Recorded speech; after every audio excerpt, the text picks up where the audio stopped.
Welcome everyone to Whispers from Eternity from the Camino Hermitage on Camino Island in Western Washington. I'm going to repeat this chant I did a few days ago because it continues to fit the prayer demand I'm going to read in just a minute. So I'll play a few measures of it. They have heard thy name, the blind, halt, and lame. They have come to your door, Lord. Give them an audience. Those who are in despair, wipe thou their tears. Those who are drowned in sin, to whom will they go? Do not turn them away. Give them an audience. They have heard thy name, the blind, halt, and lame.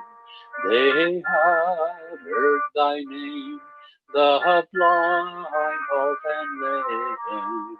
They have come to thy door, Lord. They have come to thy door. Give them an audience, Lord. They have heard thy name, the blind, halt, and lame. They have heard thy name, the blind, halt, and lame. Those who are drowned in sin, to whom will they go? Those who are drowned in sin, to whom will they go?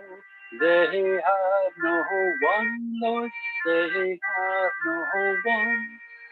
Do not turn them away. The blind, halt, and lame.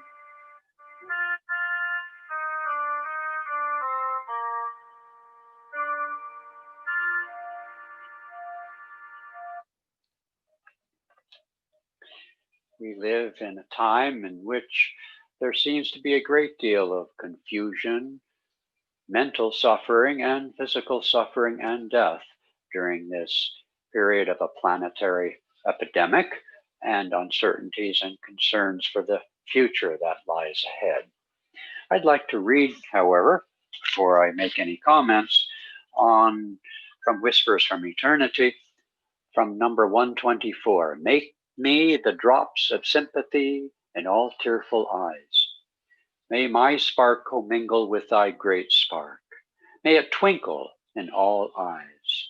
Bless me that I may swim in the sea of souls. Let me rush with thee on avalanches of noble desire. Let me feel thee in the budding hopes of all roseate minds and in the silence of all saints. Let the tears of my sympathy commingle with the drops in all tearful eyes. Together thou and I will dance on the wavelets of all feelings. We will cheer every heart with divine delight. Let us throb in the life of all beings.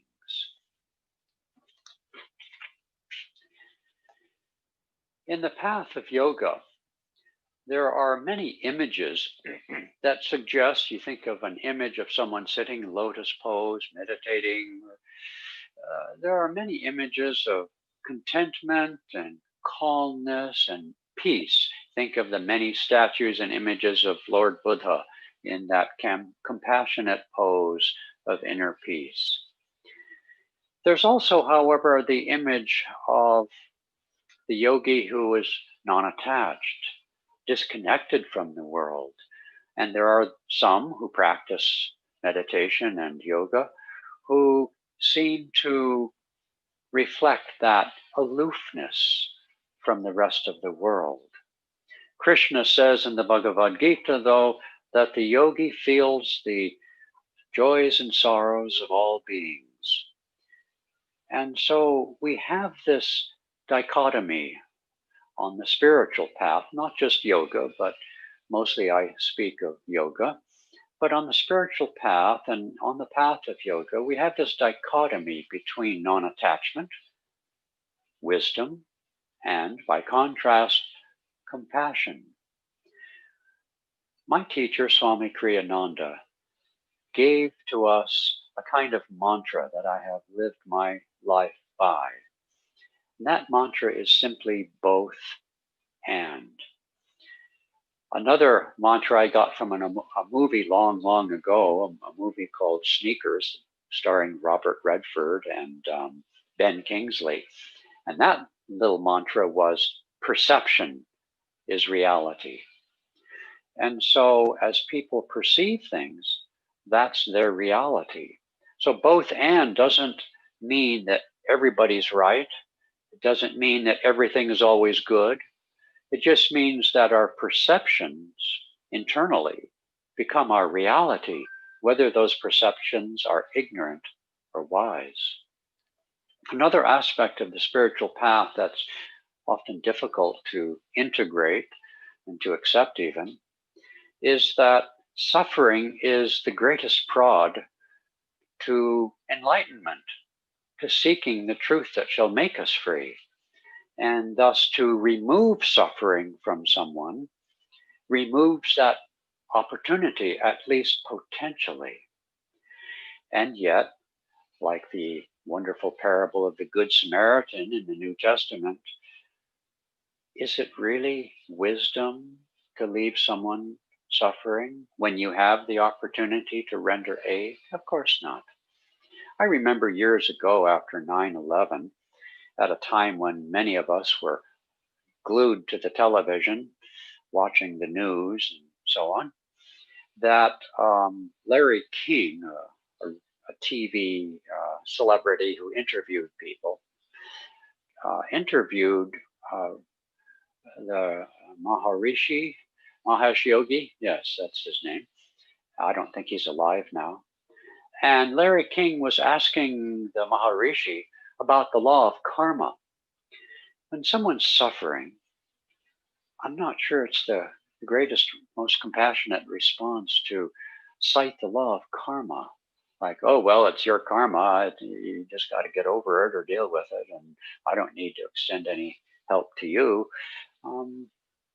It's a both and. There is truth to both sides.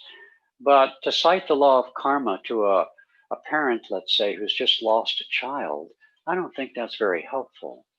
Our spiritual path, our spiritual action should be motivated by wisdom, which includes compassion.